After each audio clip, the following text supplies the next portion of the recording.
Mais il n'y a rien qui altère les rapports entre partis.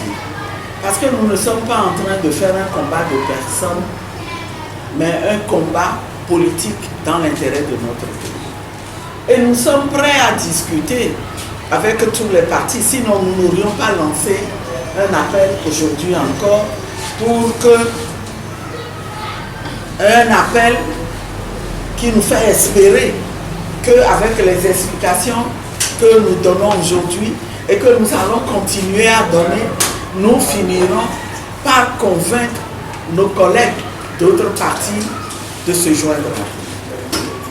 Vous avez posé la question sur ce malheureux incident. Je dis bien un malheureux.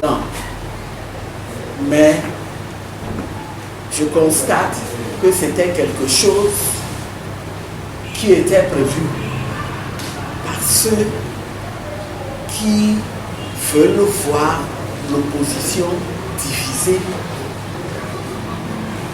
par ceux qui veulent affaiblir la C14. Je répondrai de manière très simple.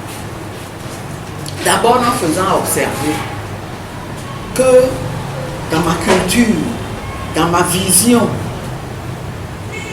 dans ma façon de faire la politique, je n'ai jamais intégré le dénigrement d'un partenaire.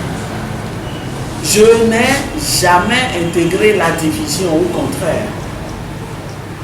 Ma vision a toujours été de faire en sorte que je n'offense un collègue pour qu'il en prenne prétexte pour que ce que nous voulons, cette œuvre noble que nous voulons accomplir dans l'intérêt de notre pays, des générations actuelles et futures, pour que cette œuvre-là ne soit compromise dans son aboutissement. Vous le remarquerez, je n'ai jamais, dans mes interventions, dénigré ou tenu des propos qui diviseraient l'opposition. Et je trouve malheureux que dans ce contexte-là, où on a voulu justement poser un acte de division, que malgré moi, on m'ait entraîné dans un débat auquel j'ai dit que je ne veux pas participer en public. J'ai pour habitude de dire aux gens en 4 mots, de manière fraternelle, ce que je pense des actes qu'ils posent en toute amitié pour que demain nous ayons encore la chance de continuer à combattre.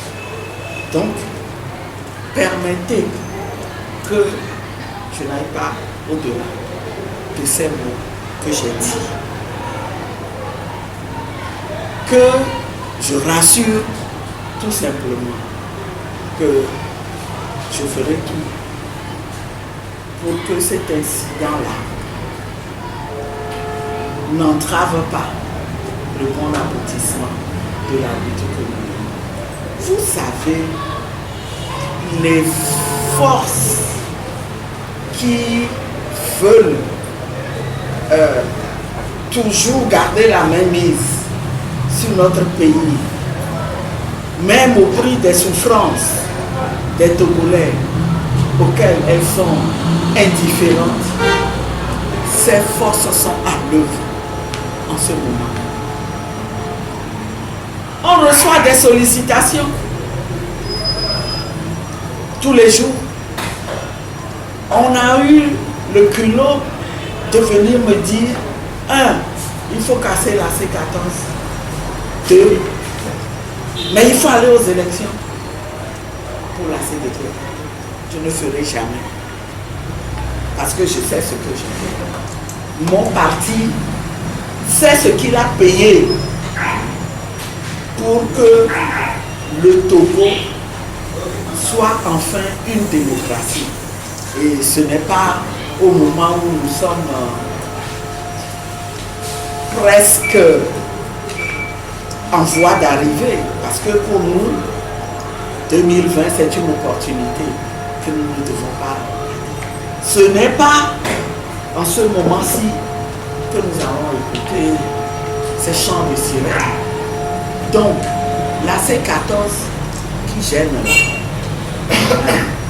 nous qui sommes ici, nous ne la casserons pas.